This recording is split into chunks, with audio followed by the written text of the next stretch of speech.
আপনি যদি দ্রুত বীর্যপাতের সমস্যায় ভোগেন, এই ভিডিওটি আপনার জন্য। অ্যাকচুয়ালি দ্রুত বীর্যপাত খুবই এমব্রাসিং একটা সিচুয়েশন। আপনি যখন স্ত্রীর সাথে সঙ্গমে লিপ্ত হবেন, আপনার দ্রুত বীর্যটা পড়ে যাচ্ছে, যার কারণে আপনি স্ত্রীকে সন্তুষ্ট করতে পারতেছেন না। এর ফলে কিন্তু আপনার বৈবাহিক বিচ্ছেদ বা দাম্পত্য জীবনে একটা ঝামেলা তৈরি হচ্ছে। তো এই দ্রুত বীর্যপাত হওয়ার কারণ কি? দ্রুত বীর্যপাত হওয়ার একটা মেইন কারণ হলো আপনি যদি হস্তমৈথুন বা মাস্টারবেশনে আসক্ত থাকেন। আপনি যখন মাস্টারবেশনে আসক্ত থাকবেন, তখন ওই সময়টায় আপনার টেন্ডেন্সি থাকে যত দ্রুত সিমেন্টটাকে বের করে দেওয়া যায়, কারণ সিমেন্টটা বের হলেই আপনি তখন আনন্দ পেতেন। তো আমাদের এই ব্রেনটা তখন ওইভাবে ট্রেন আপ হয়ে যায়, যখন বাস্তব জীবনে আপনি সেক্সুয়াল লাইফে যান, তখন সে দ্রুত সেটাকে বের করে দেওয়ার একটা চেষ্টা করে, যার ফলে আপনার দ্রুত বীর্যপাত দেখা দেয়।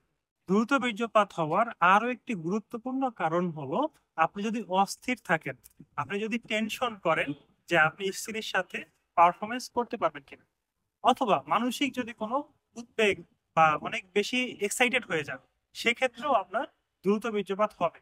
কারণ ওই সময়টায় আমাদের শরীরে সিম্প্যাথেটিক সিস্টেমটা অ্যাক্টিভেট হয়ে যায়, আর সিম্প্যাথেটিক সিস্টেমের কাজ হলো বীর্যপাত করা। তো আপনি যখন সেক্সুয়াল অ্যাক্ট করতে যাবেন, তখন অবশ্যই এক্সাইটেড হওয়া যাবে না, মাথা ঠান্ডা করে আপনাকে সেক্সুয়াল অ্যাক্ট করতে হবে। তো বীর্যপাত থেকে বাঁচার জন্য অথবা আপনার টাইমিংটাকে বাড়ানোর জন্য আপনার পেনিসের কিছু এক্সারসাইজ করতে হবে। যেমন আপনি যখন প্রস্রাব করেন, প্রস্রাব করার সময় কিন্তু আপনি প্রস্রাবটাকে আটকে রাখতে পারেন। এই যে প্রস্রাব আটকে রাখার একটা বিষয়, এইটা আপনারা চেষ্টা করবেন। এটা আপনি প্রস্রাব করার সময়ও করতে পারেন, অথবা ঘুমানোর সময়ও করতে পারেন। আপনি প্রস্রাবের যে স্ফিংটার যেটা আছে, যেটা বন্ধ করলে প্রস্রাবটা বন্ধ হয়, ওটা ধরে রাখবেন, ছেড়ে দিবেন, ধরে রাখবেন, ছেড়ে দিবেন। এইভাবে কয়েকবার করবেন। কয়েকবার প্রতিদিন করলে আপনি যখন সেক্সুয়াল ইন্টারকোর্স করতে যাবেন, তখন এই স্ফিংটারটাকে আপনি ধরে রাখতে পারবেন। আর যখন আপনি স্ফিংটারটাকে ধরে রাখতে পারবেন, তখনই আপনার টাইমিংটা বাড়বে। অনেকের বয়স বাড়ার সাথে সাথে সিমেনের ঘাটতি দেখা দেয়, অর্থাৎ আপনার বীর্য থাকে না। যাদের বীর্য থাকে না, তাদের তো সেক্সুয়াল ইন্টারকোর্স করার ইচ্ছাই জাগবে না, এবং ইচ্ছা জাগলেও আপনি এক দুইবারের বেশি করতে পারবেন না। বা তারা যখন সেক্সুয়াল ইন্টারকোর্স করতে যাবে, তখন তার পেইনফুল ইন্টারকোর্স হবে, কারণ তার বীর্যের পরিমাণটা অনেক কম থাকার কারণে।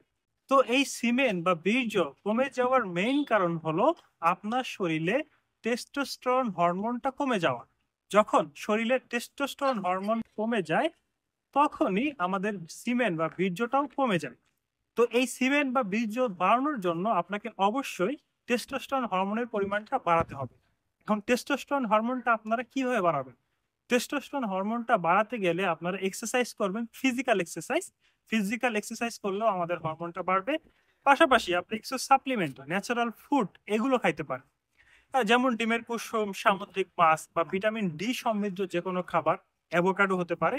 এই সমস্ত খাবার খেয়েও আপনি টেস্টোস্টেরন হরমোনটা বাড়াতে পারবেন। এবং এমন কিছু ন্যাচারাল হার্বস সমৃদ্ধ প্রাকৃতিক সাপ্লিমেন্ট আছে, এগুলো আপনারা নিতে পারেন। এই সমস্ত ন্যাচারাল সাপ্লিমেন্টে অনেক ধরনের হার্বস ইউজ করা হয়, যে হার্বস গুলো আপনি খেলে আপনার যে ব্রেন, নার্ভাস সিস্টেম অথবা হাইপোথ্যালামাসকে স্টিমুলেট করে। এই স্টিমুলেশনটা আপনার টেস্টিসে যায়। যখন এই স্টিমুলেশনটা টেস্টিসে চলে যাবে, তখন টেস্টিস টেস্টোস্টেরন হরমোনটা তৈরি করবে। আর আপনার শরীরে যখন টেস্টোস্টেরন হরমোনটা বাড়বে, তখনই আপনার সিমেনের প্রোডাকশনটা বাড়বে, আপনার সেক্সুয়াল অ্যাক্ট করতে আপনার ইচ্ছা জাগবে, এবং আপনি দীর্ঘ সময় সেক্সুয়াল অ্যাক্ট করতে পারবেন।